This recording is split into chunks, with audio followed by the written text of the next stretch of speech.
बुद्ध को जब एहसास हुआ कि उनका अंतिम समय आ चुका है तो उन्होंने अपने शिष्यों से कहा कि अब मैं चला, तुम्हें कुछ पूछना हो तो पूछ लो, अब मेरा महापरिनिर्वाण का समय या गया है। ये सुनकर सभी भिक्षुक सोच में पड़ गए कि बुद्ध ने इतना तो कह दिया है अपने जीवन काल में, अब बच ही क्या गया है। 42 सालों के समय में बुद्ध ने इतना ज्ञान दिया था कि लोग सोच ही नहीं पा रहे थे कि क्या पूछना है। बुद्ध की आदत थी कि बुद्ध 3 बार पूछते थे कि शायद किसी को कुछ याद आ जाए, लेकिन तीनों बार भिक्षुक ने माना कर दिया कि आपने इतना ज्ञान दिया, उसमें से कुछ ही हमें याद रह जाए, वो ही काफी है। ये सुनकर बुद्ध उनसे विदा लेकर 2 साल तक उपवन में चले गए।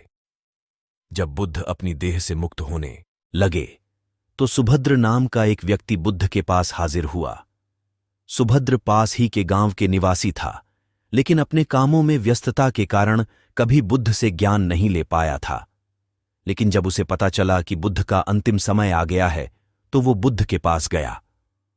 पास पहुंचा तो आनंद ने रोक दिया कि बुद्ध अब अपनी आंखें बंद कर चुके हैं, अब कोई प्रश्न नहीं।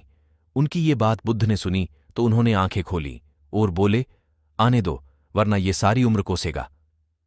अब सुभद्र ने जो प्रश्न पूछे वो बहुत कमाल के थे। उसने पहला प्रश्न पूछा कि भंते, आकाश में पदचिन्ह बनते हैं क्या? दूसरा, क्या बाहर स्मरण है? और तीसरा कि क्या संस्कार शाश्वत है?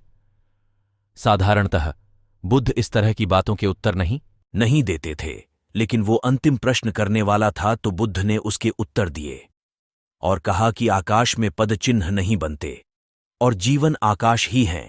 बुद्ध कोई पदचिन्ह नहीं छोड़ते। जिस तरह आकाश में उड़ते हुए पक्षी कोई चिन्ह नहीं छोड़ते जिन्हें देखकर कोई उनका पीछा कर सके, इसी तरह बुद्ध कोई पदचिन्ह नहीं छोड़ते हैं।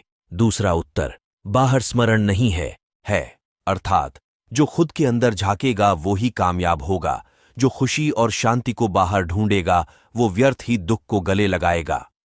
और तीसरा कि संस्कार शाश्वत नहीं होते हैं। जिस तरह पानी पर खींची लकीरें मिट जाती है, उसी तरह संस्कार भी शाश्वत नहीं है, मिट जाते हैं। तुम पत्थर पर लकीरें खींचो, लोहे पर खींचो, सभी एक न एक दिन मिट जाएगी। हो सकता है समय कुछ ज्यादा लगे, इसीलिए कोई प्रभाव शाश्वत नहीं है, सब मिट जाना है। इसलिए बुद्ध कहते हैं प्रभाव के बाहर हो जाना ही शाश्वत होना है और प्रपंच रहित होना है।